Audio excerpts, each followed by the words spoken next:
สวัสดีค่ะวันนี้แก้มจะมารีวิวสกูชี่ใหม่กันชิ้นแรกนะคะจะเป็นชิ้นนี้มีทั้ง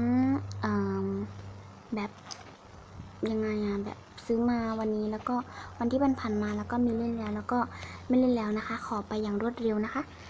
นี่นะคะจะเป็นหมีนะคะหมีก๊อปของ b r e d d o นะ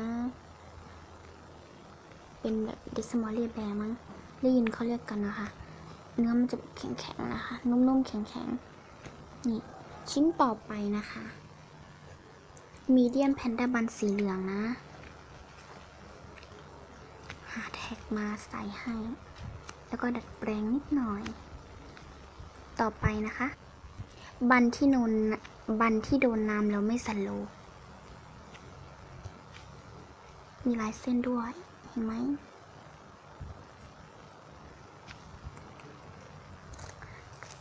คาปิบาราซานที่เล่นแล้วทำไมไม่รู้ว่ามัน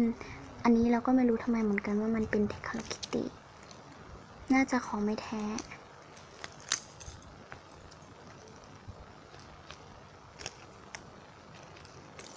ไม่รู้เหมือนกันตัวนี้